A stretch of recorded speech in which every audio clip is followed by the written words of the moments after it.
সুনীল গগৈ কেছত মানে যিদিনা ঘটনা হৈছে তাৰ পিছত তেওঁৰ যথেষ্ট ইলেক্ট্ৰনিক ফুটপ্ৰিণ্ট পোৱা গৈছে।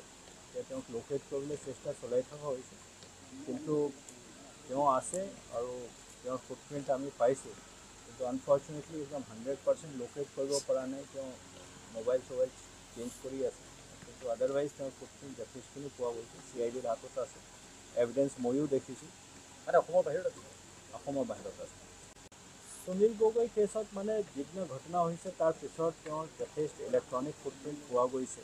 এতিয়া তেওঁক লোকেট কৰিবলৈ চেষ্টা চলাই থকা হৈছে, কিন্তু তেওঁ আছে আৰু তেওঁৰ ফুটপ্ৰিণ্ট আমি পাইছোঁ, কিন্তু আনফৰ্চুনেটলি একদম 100% লোকেট কৰিব পৰা নাই। তেওঁ মোবাইল চেঞ্জ কৰি আছে, কিন্তু আদাৰৱাইজ তেওঁৰ ফুটপ্ৰিণ্ট যথেষ্টখিনি পোৱা গৈছে। CIDৰ হাতত আছে, এভিডেঞ্চ ময়ো দেখিছোঁ। মানে অসমৰ বাহিৰত আছে। হয়, মই এতিয়া ক'বলৈ গ'লে তেওঁলোকে ইমানখিনি পাইছে যেতিয়া মানুহজন কিয় উলিয়াব পৰা নাই, মই সেইটোৱে আচৰিত হৈ গৈছোঁ। আৰু তেওঁলোকে ইমানখিনি প্ৰমাণ পোৱাৰ পিছত এজন মানুহ উলিয়াবলৈ ইমান দিন লগাটো আচৰিত ধৰণৰ কথা।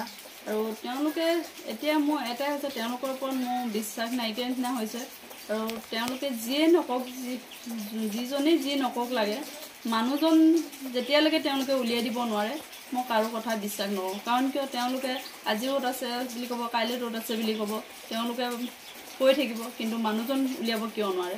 সেইটো কাৰণে মোৰ তেওঁলোকৰ ওপৰত বিশ্বাস নাইকিয়া হৈছে। সেইটো কাৰণে মই বিশ্বাস নকৰোঁ। মই মানুহজন যেতিয়ালৈকে উলিয়াই আনিব নোৱাৰে তেওঁলোকে, মই কেতিয়াও বিশ্বাস নকৰোঁ।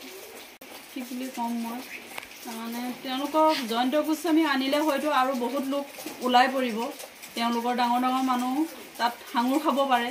সেইটো কাৰণেই তেওঁলোকে সেইবোৰ আওতালৈ অনা নাই বুলি আমি ভাবোঁ। এতিয়া CIDয়ে বিভিন্ন এতিয়ালৈকে একো যোগাযোগ কৰা নাই আমাৰ লগত।